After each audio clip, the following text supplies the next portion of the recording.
Assalamualaikum warahmatullahi wabarakatuh. Halo semuanya, perkenalkan kami dari kelompok 7 ingin mempresentasikan mengenai nematoda.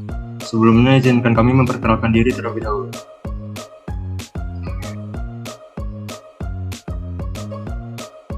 Perkenalkan, nama saya Khairul Nisa Nasution dengan NIM 2315011082. Saya Laura Venesia dengan NIM 2315011115.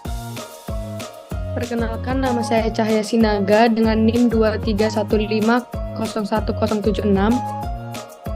Perkenalkan, saya Hidratul Fitri Risma dengan NIM 2315011088. Perkenalkan, saya Esther Junyanti Purba dengan NIM 2315011063. Perkenalkan, nama saya Hana Mayori dengan NIM 2315011100.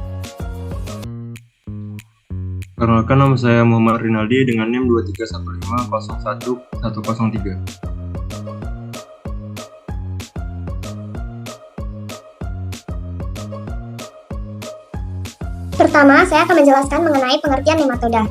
Nah, nematoda adalah cacing berbentuk bulat panjang atau seperti benang yang dikenal dengan istilah dari bahasa Yunani yang terdiri dari dua kata, yaitu nema yang berarti berenang dan ode yang berarti seperti. Nematoda merupakan kelompok cacing yang berada dalam filum nematoda yang juga disebut Nemathelminthes. Bentuk tubuhnya bilateral simetris dan spesiesnya bersifat parasit.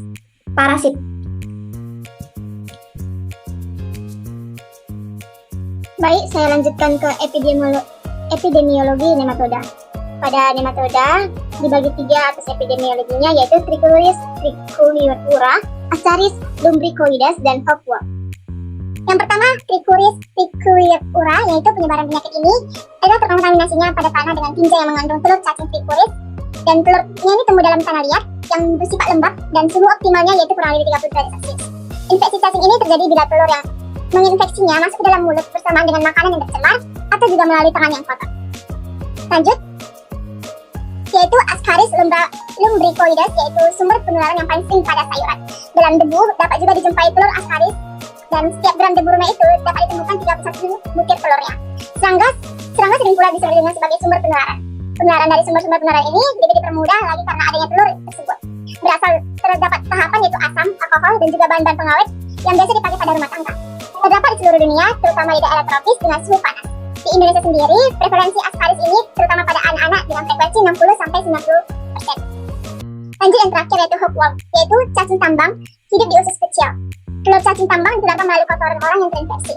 Kosmopolitnya terutama di daerah katolis yang pada daerah pertambangan, tanahnya yang paling baik untuk berkembangnya telur dan larva, yaitu pada tanah pasir, tanah liat, ataupun tanah luput yang tertutup daun, terhindar dari sinar matahari langsung, dan juga terhindar dari pengeringan atau basah berlebih. Terdapat pada perkebunan, kopi, pertambangan, penyerang pada dewasa terutama pada laki-laki. Patogenesis nematoda. Nematoda ini merupakan salah satu jenis cacing parasit yang paling sering ditemukan pada tubuh manusia. Nematoda ini hidup dalam usus manusia disebut dengan nematoda usus.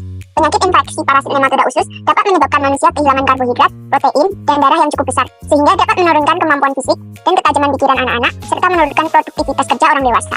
Selain itu, infeksi nematoda usus dapat mengurangi daya tahan tubuh, sehingga tubuh lebih rentan terhadap serangan penyakit lainnya.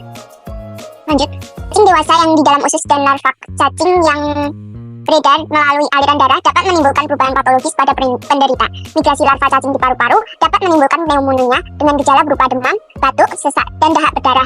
Penderita juga dapat mengalami urtikaria dan terjadi gambaran eosinofili sampai 20%.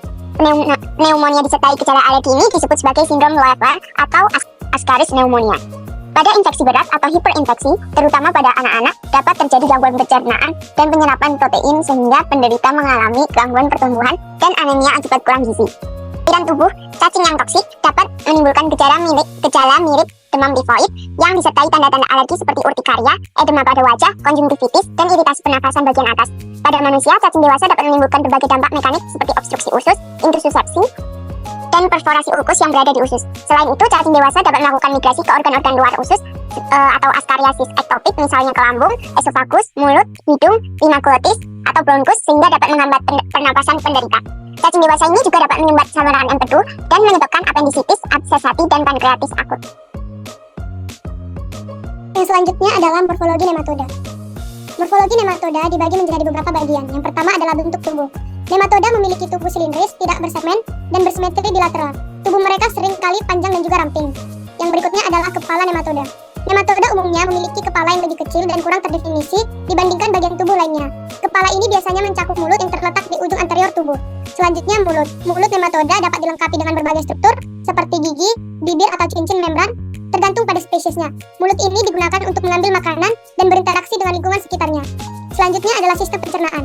Sistem pencernaan nematoda umumnya sederhana dan terdiri dari mulut, faring, usus, dan anus. Beberapa nematoda juga memiliki struktur khusus seperti kelenjar esofagus dan struktur sensor pada faring.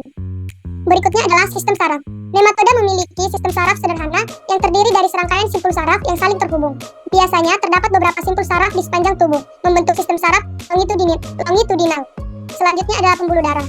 Nematoda tidak memiliki sistem peredaran darah tertutup.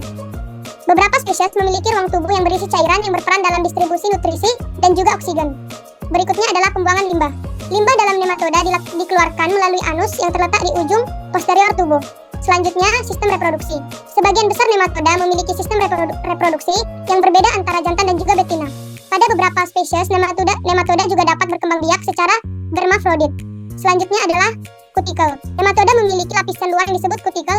Kutikel ini terbuat dari protein dan melindungi tubuh mereka serta memberikan dukungan struktural. Pada beberapa spesies, kutikel ini bisa sangat tebal dan juga berlapis-lapis. Yang terakhir adalah gerakan.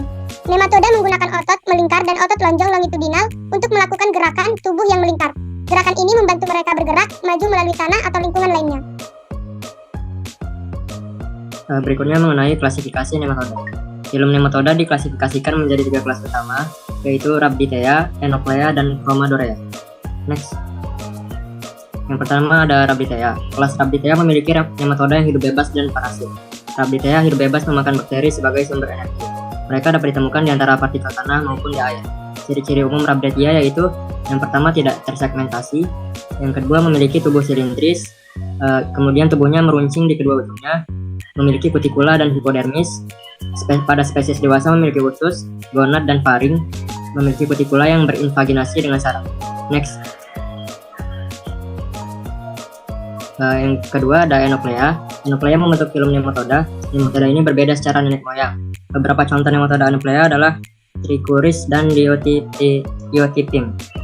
Ciri-ciri nematoda Enoplea: yang pertama, kerongkongan berbentuk silinder atau botol, ampit yang berkembang dengan baik, sistem ekskresi sederhana terdiri dari beberapa sel ventral atau kelenjar, tidak tinggal di lingkungan laut, dan memiliki struktur seperti gigi. Next. Yang ketiga ada Chromadorea. Kelas ini dapat ditemukan di habitat yang lebih luas karena terdiri dari sekitar 4 garis keturunan yang berbeda. Kelas ini juga memiliki anggota yang hidup bebas dan parasit. Chromadorea berukuran lebih kecil, namun jumlah mereka lebih tinggi di habitatnya karena tingkat reproduksi mereka lebih tinggi. Ciri-ciri Chromadorea: yang pertama, memiliki 3 kelenjar esofagus, memiliki kutu daun spiral, ampit Chromadorea yang mirip pori, memiliki kutikula anulasi, kelenjar sistem ekskresi berbentuk tabung. Selanjutnya di sini saya akan menjelaskan mengenai siklus hidup dari nematoda. Siklus hidup nematoda sendiri terbagi menjadi 2 jenis, yaitu daur hidup langsung dan daur hidup tidak langsung. Yang pertama itu daur hidup langsung, dimulai ketika telur cacing keluar bersama feses atau tinja dari penderitaannya. Telur cacing tersebut membutuhkan waktu tertentu untuk tumbuh menjadi telur berlarva di tanah yang lembab. Selanjutnya, telur yang berlarva tersebut merupakan stadium infektifnya bagi cacing Ascaris lumbricoides dan Trichuris tricolora. Manusia akan terinfeksi apabila menelan stadium infektifnya dari kedua cacing tersebut.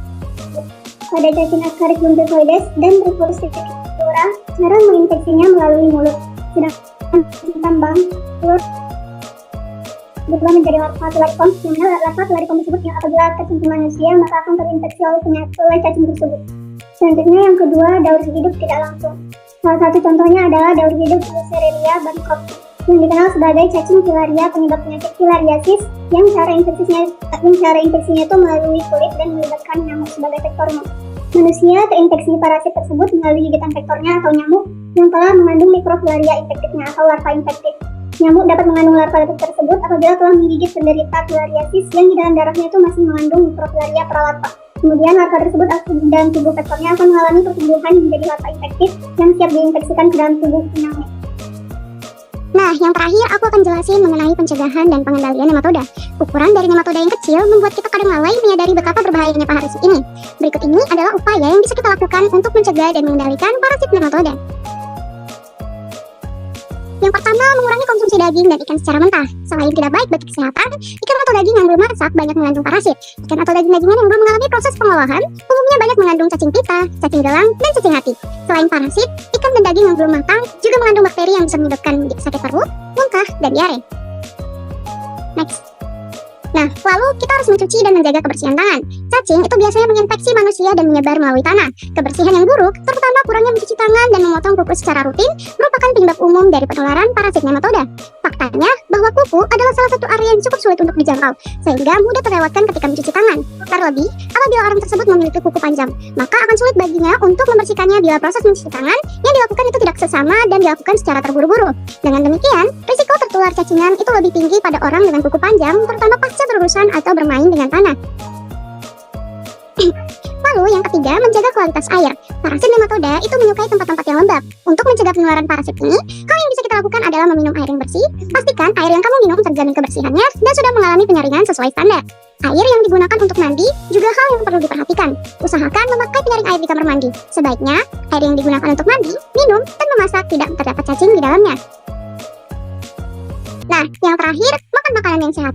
Sudah menjadi rahasia umum bahwa kita harus menjaga makanan yang kita konsumsi agar tidak tercemar oleh berbagai macam parasit. Pastikan kamu selalu menutup makanan agar tidak dihinggapi oleh lalat, karena lalat biasanya membawa telur dari cacing. Lalu, biasakan mencuci bahan makanan agar mengurangi kemungkinan tercemar oleh parasit. Nah, sekian presentasi dari kami kelompok 7 mengenai nematoda. Nah, semoga hal yang kami sampaikan bisa bermanfaat dan mohon maaf apabila ada kesalahan. Sekian dari kami, terima kasih.